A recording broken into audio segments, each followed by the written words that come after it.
Welcome to Chetana Mokshith YouTube channel. ಇವತ್ತು ನಾನು fruit jelly cake ಮಾಡೋದು ಅಂತ ತಿಳಿಸ್ಕೊಡ್ತಿದ್ದೀನಿ. ಬನ್ನಿ ನೋಡೋಣ ಹೇಗೆ ಮಾಡೋದು ಫ್ರೂಟ್ ಜೆಲ್ಲಿ ಕೇಕ್ ಅಂತ. ಫಸ್ಟು ಒಂದು ಬಾಂಡೆ ಅಥವಾ ಪಾತ್ರೆ ತಗೊಳ್ಳಿ, ಅದಕ್ಕೆ 2 ಲೋಟದಷ್ಟು ನೀರು ಹಾಕ್ಕೊಳ್ಳಿ. ನೆಕ್ಸ್ಟು ಅಗರ್ ಅಗರ್ ಪೌಡ್ರ್ ಅಂತ ಸಿಗುತ್ತೆ, ಇದನ್ನು ತಗೊಳ್ಳಿ. ಇದನ್ನು ಒಂದು 2 ಸ್ಪೂನ್ ಆಗೋವಷ್ಟು ನೀರಿಗೆ ಬೆರೆಸ್ಕೊಳ್ಳಿ.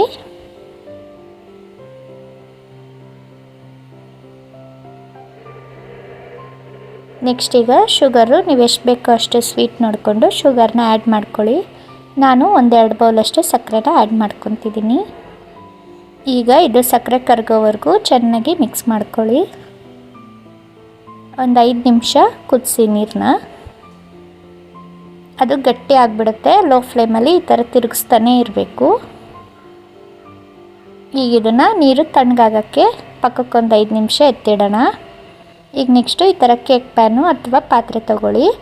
ನೋಡಿ, ನಾನು ಫ್ರೂಟ್ಸ್ನ ಸೇಬು, ಕಲ್ಲಂಗಡಿ ಹಣ್ಣು, ಅನಾನಸ್ಸು, ದಾಳಿಂಬೆ, ಕಿವಿ ಫ್ರೂಟು, ಕಿತ್ತಳೆ ಹಣ್ಣು ತೊಗೊಂಡಿದ್ದೀನಿ. ಈಗ ಈ ಕೇಕ್ ಪ್ಯಾನ್ಗೆ ನೀರನ್ನ ಕುದಿಸ್ಕೊಂಡು ಆರಿಸಿರ್ತೀವಲ್ಲ ಅದನ್ನು ಹಾಕ್ಕೊಳ್ಳೋಣ.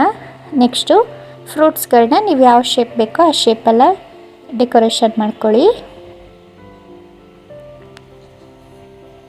ನಾನು ನೋಡಿ ಅನಾನಸ್ಸು, ಕಿತ್ತಳೆ ಹಣ್ಣು, ಸೇಬು ಮತ್ತು ದಾಳಿಂಬೆ,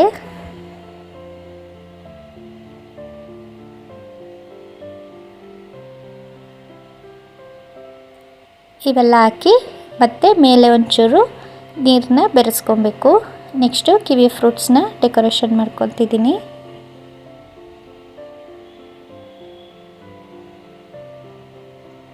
ನೆಕ್ಸ್ಟು ಅನಾನಸ್ನ ಡೆಕೋರೇಷನ್ ಮಾಡ್ಕೊತಿದ್ದೀನಿ. ನೀವು ಯಾವ ರೀತಿ ಬೇಕೋ ಆ ರೀತಿ ಡೆಕೋರೇಷನ್ ಮಾಡ್ಕೊಳ್ಳಿ. ಮತ್ತು ಕಲ್ಲಂಗಡಿ ಹಣ್ಣು ಜೋಡಿಸ್ತಿದ್ದೀನಿ. ನೀವು ಈ ಫ್ರೂಟ್ ಜೆಲ್ಲಿ ಕೇಕ್ಗೆ ಯಾವ ಥರ ಹಣ್ಣು ಬೇಕಾದ್ರೂ ಬಳಸಿ ಮಾಡ್ಕೊಬೋದು. ಮತ್ತು ಮೇಲೊಂದಿಷ್ಟು ನೀರು ಬೆರೆಸ್ಕೊಳ್ಳಿ.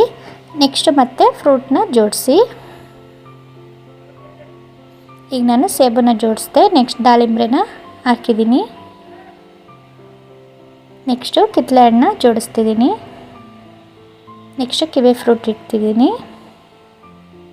ಮೇಲೆ ಅನಾನಸ್ನ ಇನ್ನೊಂದು ಸ್ವಲ್ಪ ಜೋಡಿಸ್ತಿದ್ದೀನಿ.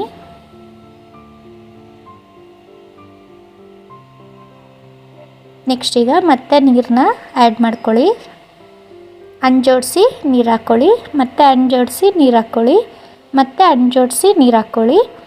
ಇದೇ ಥರ ಪಾತ್ರೆ ಅಥವಾ ಕೇಕ್ ಪ್ಯಾನ್ನ ಈ ಥರ ರೆಡಿ ಮಾಡ್ಕೊಳ್ಳಿ.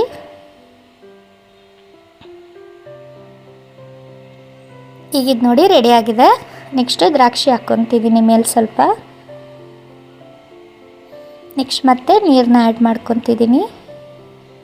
ಈಗ ಇದು ನೋಡಿ ರೆಡಿಯಾಗಿದೆ. ಈಗ ಇದನ್ನು ಫ್ರಿಜ್ಜಲ್ಲಿ ಇಡೋಣ ಒಂದು 3 ಅವರು. ಈಗ ನೋಡಿ ಫ್ರಿಜ್ಜಿಂದ ತೆಗೆದ್ಮೇಲೆ ಫ್ರೂಟ್ ಜೆಲ್ಲಿ ಕೇಕು ರೆಡಿಯಾಗಿದೆ. ಈಗ ಇದನ್ನು ಕಟ್ ಮಾಡಿಕೊಂಡು ಒಂದು ತಟ್ಟೆಗೆ ಸರ್ವ್ ಮಾಡ್ಕೊಳ್ಳೋಣ. ನೋಡಿ, ತುಂಬ ಈಸಿ, ತುಂಬ ರುಚಿಯಾಗಿರುತ್ತೆ. ನೀವು ಒಂದು ಸಲ ಮನೇಲಿ ಈ ಥರ ಫ್ರೂಟ್ ಜೆಲ್ಲಿ ಕೇಕ್ನ ಮಾಡಿ ನೋಡಿ, ಡಿಫ್ರೆಂಟಾಗಿರುತ್ತೆ. ನೀವು ಯಾವ ಥರ ಫ್ರೂಟ್ಸ್ ಬೇಕಾದ್ರೂ ಹಾಕ್ಕೊಂಡು ಈ ಥರ ಡೆಕೋರೇಷನ್ ಮಾಡ್ಕೊಬೋದು. ನೋಡಿದ್ರಲ್ಲ ಎಷ್ಟು ಈಸಿ ಫ್ರೂಟ್ ಜೆಲ್ಲಿ ಕೇಕ್ ಮಾಡೋದು ಅಂತ. ನೀವು ಒಂದು ಸಲ ಮನೇಲಿ ಮಾಡಿ ನೋಡಿ. Thank you.